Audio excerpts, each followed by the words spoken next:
The brutal reality of your situation isn't found in her silence, but in the way you've learned to navigate it. You are currently standing in a room where someone has already left, yet you remain seated, refusing to turn off the lights. It is a quiet, rhythmic haunting, the way you flip your phone over at a crowded table, shielding the screen from eyes that aren't even looking. No notification appears. You flip it back. You are meticulously maintaining an elaborate architecture of attention for someone who stopped building with you months ago. We often mistake this persistence for loyalty or depth. It isn't. This is a subtle form of dark psychology you are practicing on yourself. The harder you invest in someone who has departed emotionally, the more invisible you become. You aren't fighting for her. You are haunting yourself. The pattern usually begins with a ledger. You start cataloging small, neutral interactions as if they were pieces of a puzzle that only you are clever enough to solve. A brief look in a hallway, a laugh that lasted a second longer than necessary, a reply that arrived at 2 a.m. In your mind, these are not coincidences. They are building blocks. You take these fragments and begin to construct an elaborate emotional edifice, floor by floor, assigning profound meaning to every brick. You aren't merely overthinking the situation. You are over-constructing it. There is a distinct, heavy labor in this. You spent 3 weeks rehearsing a conversation, refining the cadence of your honesty, and preparing for every possible response. You feel the weight of this preparation. It feels like work. And because it feels like work, you assume it must be building something real. But while you are drafting the blueprints for a shared future, she hasn't thought about you since Tuesday. She was thinking about what she needed from the grocery store while you were assigning cosmic significance to the way she said your name. Neither of you knows this about the other. This is the harsh truth of unilateral investment. You have treated your private internal accumulation, the fantasies, the rehearsed speeches, the emotional weight, as if it were a shared agreement. You believe the relationship is progressing because you are the one doing the moving, but you are moving through a house that the other person hasn't even entered. This behavior isn't a failure of intelligence. It is a strategy of silent power turned inward. By building the relationship entirely within the safety of your own mind, you experience the intoxicating sensation of intimacy without any of the actual risks of vulnerability. It is a masterpiece of self-protection. In your head, you cannot be rejected. In your head, the timing is always perfect. You have created a version of closeness that comes with a safety net, but that net is woven from your own self-deception. The strategy works perfectly at delivering the sensation of connection. It fails completely at creating it. It is a brutal reality to realize that you have, at some point, been in a relationship that existed entirely inside yourself. You weren't a victim of her mixed signals. You were the architect of a structure that didn't require her presence to feel complete. Acknowledging this feels like admitting you were foolish, so you continue to add floors to the building. You double down on the investment because the alternative is admitting that the ground beneath you was never shared. There is something quietly devastating about the fact that we can sustain profound emotional lives with people who are not, in any meaningful sense, participating. This is not a delusion, it is architecture. Your mind is an extraordinary builder, capable of creating worlds out of a single glance, but the most dangerous thing a builder can do is forget to check if someone else is holding the other end of the tape measure. You weren't waiting for her to catch up. You were just building a monument to a ghost you created. Human beings possess a remarkable, almost predatory accuracy when it comes to reading the scarcity of others. We don't listen to what people say about their worth, we watch how they manage their availability. There is a precise social logic at play here, a calibration of value that occurs long before a single word is exchanged. You likely believe that your increasing devotion was a testament to your character. But in the theater of social perception, your behavior was telling a very different story. Consider the seed of the collapse. She began to pull away. It was subtle at first, a delayed response, a shorter laugh, a slight physical distance. Your instinct was to bridge that gap with effort. You became more available the more distant she became. You rearranged your schedule without being asked. You gravitated toward her orbit at social gatherings, and you laughed slightly louder at her jokes. Then the room warranted. You experienced this as romantic persistence. She experienced it as confirmation. By increasing your supply in response to her decreasing demand, you didn't demonstrate the depth of your heart. You demonstrated a lack of alternatives. This is the harsh truth of social signaling. Pursuit from a position of low self-assessed value does not communicate desire. It communicates a hierarchy. Without saying a word, your behavior declared that she was the prize and you were the petitioner.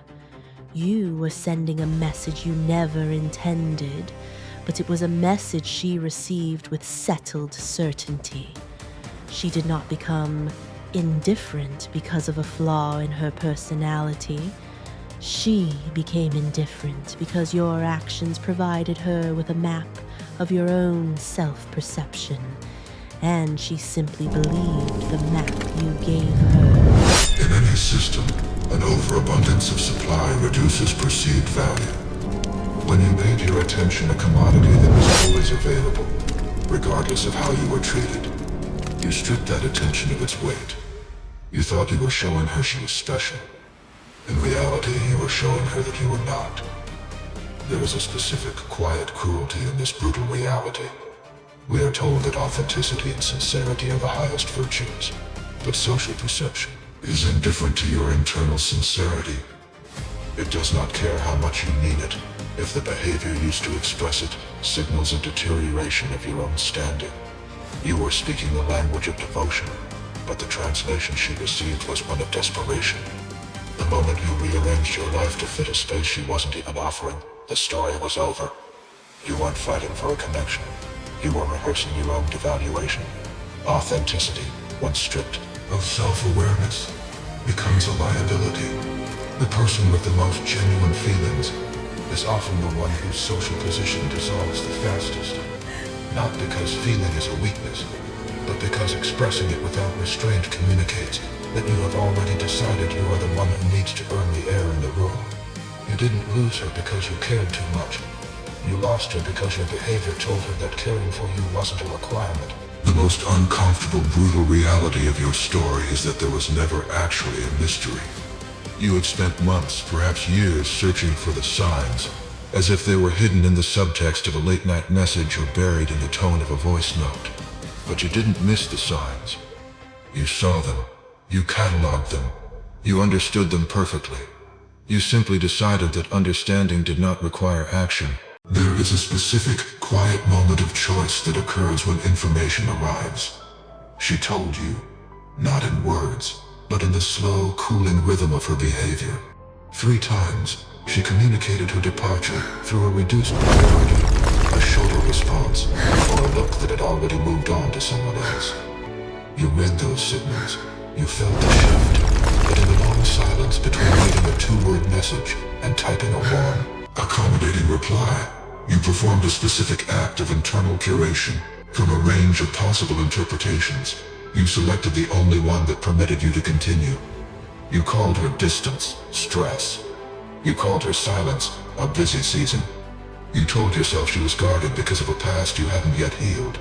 These translations weren't necessarily lies, but they were curated.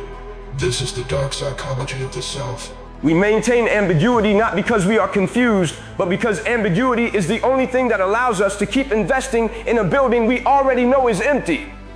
This is the harsh truth you have been avoiding. You were not a victim of unclear signals. You were the silent author of the story you told yourself about those signals.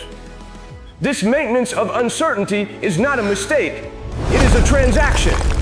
You decided that the cost of clarity, the immediate sharp grief of an ending, was higher than the cost of a slow compounding debt of your own time and energy. You paid with the version of yourself that could have been somewhere else, simply so you wouldn't have to carry a truth you weren't ready for yet. There is a possibility, offered without comfort, that this delay had a function. Perhaps some forms of grief are too heavy to carry all at once. Perhaps you needed the accumulation of these small, disappointing moments to build the strength required to finally walk away. This isn't a consolation, it is a precise accounting. The delay wasn't wasted, it was the preparation for a collapse you couldn't yet survive. Whether that function was worth its cost is a question you can only answer once you stop pretending you were deceived. The clarity was always there, resting in your palm. You just weren't ready to close your hand around it. You knew. You have always known. The real beginning of your story wasn't the day she left. It was the day you realized she was already gone and chose to keep looking for her anyway. It had been 6 months. You looked up and noticed, almost by accident, the specific topography of your life. It wasn't that things had fallen apart. It was that they hadn't moved. This is the brutal reality of suspended becoming. While you were busy deciding whether she was worth waiting for, the rest of your life was quietly taking inventory of your absence. We often speak of loss in terms of what was taken away, the shared future, the intimacy, the connection. But the more profound loss is the accumulation of what was never built. Waiting for someone who has already departed emotionally is not a passive act. It is an active, chronic commitment. It functions like a background process on a machine, silently consuming resources, processing power, and memory that were never accounted for. You weren't just thinking about her, you were making 100 small, invisible decisions every day. The decision not to reach out to a new contact, the decision not to lean into a career move that required your full presence, the decision to remain emotionally unavailable to anyone who might actually show up. She didn't cost you time. Your decision to wait cost you time. And that decision was made in small, daily increments, each one individually justifiable, but collectively devastating. You were living in a version of reality where part of your attention was permanently allocated to a situation that had already ended. You never formally ended the lease on that ghost, so it stayed in the room, occupying the space where a new version of you was supposed to grow. This is the male mindset trap. We believe we are being stoic or loyal when we are actually just practicing a form. You realize now that she was never the subject of this story. She was merely the occasion for it. You are left in a room that is finally, mercifully settled. The confusion is gone, replaced by a grief that finally knows its own name. You simply haven't decided if you're ready to stand up yet. Monuments to a person who isn't coming back. The table is the same. The people around you are still mid-conversation, their voices a distant hum against the silence of your own focus. You reach out, fingers grazing the edge of the phone that has been placed down for an hour. You don't flip it over this time. Not because you've found peace, but because you've finally recognized the brutal reality of the gesture. You aren't waiting for a message. You are maintaining a vigil for a version of yourself that only existed in her presence.